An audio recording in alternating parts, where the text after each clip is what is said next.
2 കോറിന്തോസ് 9 അധ്യായം 1 മുതൽ 15 വരെയുള്ള വാക്യങ്ങൾ.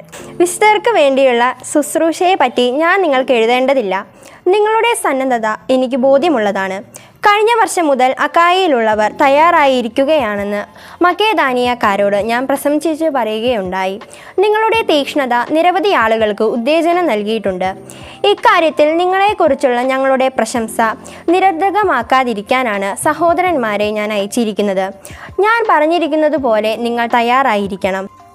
അല്ലെങ്കിൽ മക്കേദോനിയക്കാർ ആരെങ്കിലും എൻ്റെ കൂടെ വരികയും നിങ്ങളെ ഒരുക്കമില്ലാത്തവരായി കാണുകയും ചെയ്താൽ നിങ്ങളുടെ കാര്യം പോകട്ടെ, ഇത്രമാത്രം വിശ്വാസം നിങ്ങളിൽ അർപ്പിച്ചതിന് ഞങ്ങൾ അപമാനിതരാകും. അതിനാൽ എനിക്ക് മുൻപേ നിങ്ങളുടെ അടുത്ത് വന്ന് നിങ്ങൾ വാഗ്ദാനം ചെയ്ത ഉദരമായ സംഭാവന മുൻകൂട്ടി സജ്ജമാക്കാൻ സഹോദരന്മാരെ പ്രേരിപ്പിക്കുക ആവശ്യമാണെന്ന് ഞാൻ കരുതി. അങ്ങനെ ആ സംഭാവന ഞങ്ങളുടെ നിർബന്ധം മൂലമല്ല, നിങ്ങളുടെ സന്മനസ് കൊണ്ടാണ് ശേഖരിച്ചതെന്ന് വ്യക്തമാക്കട്ടെ. സത്യം ഇതാണ്: അല്പം വിതയ്ക്കുന്നവൻ അല്പം മാത്രം കൊയ്യും, ധാരാളം വിതയ്ക്കുന്നവൻ ധാരാളം കൊയ്യും. ഓരോരുത്തരും സ്വന്തം തീരുമാനമനുസരിച്ച് വേണം പ്രവർത്തിക്കാൻ. വെമനസ്സോടെയോ നിർബന്ധത്തിന് കീഴ്വഴങ്ങിയോ ആകരുത്. സന്തോഷപൂർവ്വം നൽകുന്നവനെയാണ് ദൈവം സ്നേഹിക്കുന്നത്. നിങ്ങൾക്ക് ആവശ്യമുള്ളതെല്ലാം സദാ സമൃദ്ധമായി ഉണ്ടാകാനും സകൃതങ്ങൾ ധാരാളമായി ചെയ്യുവാനും വേണ്ട എല്ലാ അനുഗ്രഹങ്ങളും സമൃദ്ധമായി നൽകാൻ കഴിവുറ്റവനാണ് ദൈവം. എഴുതപ്പെട്ടിരിക്കുന്നത് പോലെ അവൻ വാരി വിതറി, അവൻ ദരിദ്രർക്ക് ദാനം ചെയ്തു. അവൻ്റെ നീതി എന്നേക്കും നിലനിൽക്കുന്നു. വിതക്കാരന് വിത്ത് ഭക്ഷിക്കാൻ അപ്പവും കൊടുക്കുന്നവൻ നിങ്ങൾക്ക് വിതയ്ക്കാനുള്ള വിത്ത് തരികയും അതിനെ വർദ്ധിപ്പിക്കുകയും നിങ്ങളുടെ നീതിയുടെ വിളവ് സമൃദ്ധമാക്കുകയും ചെയ്യും. നിങ്ങൾ ഉദ്ധാരശീലരാകേണ്ടതിന് ദൈവം നിങ്ങളെ എല്ലാ വിധത്തിലും സമ്പന്നരാക്കുകയും അത് ഞങ്ങളിലൂടെ ദൈവത്തിന് കൃതജ്ഞതാസ്തോത്രമായി പരിണമിക്കുകയും ചെയ്യും.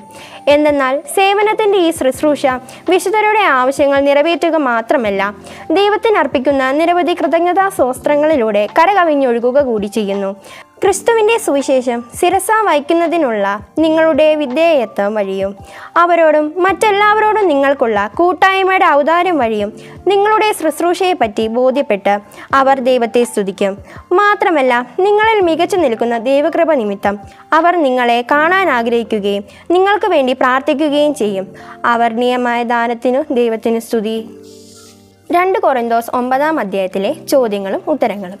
ചോദ്യം 1: എന്തിനെക്കുറിച്ചാണ് താൻ എഴുതേണ്ടതില്ല എന്നാണ് പൗലോസ്ലീഹ 2 കോറിന്തോസ് 9:1 പറയുന്നത്? ഉത്തരം: വിശുദ്ധർക്ക് വേണ്ടിയുള്ള ശുശ്രൂഷയെപ്പറ്റി. ചോദ്യം 2: പൗലോസ്ലീഹായ്ക്ക് ആരുടെ സന്നദ്ധതയാണ് ബോധ്യമുള്ളത്? ഉത്തരം: കൊറിന്തോസുകാരുടെയും അക്കായയിലുള്ളവരുടെയും സന്നദ്ധത. ചോദ്യം 3: അക്കായയിലുള്ളവരെക്കുറിച്ച് ആരോടാണ് പൗലോസ്ലീഹ പ്രശംസിച്ചു പറഞ്ഞത്? ഉത്തരം: മക്കേദോനിയക്കാരോട്.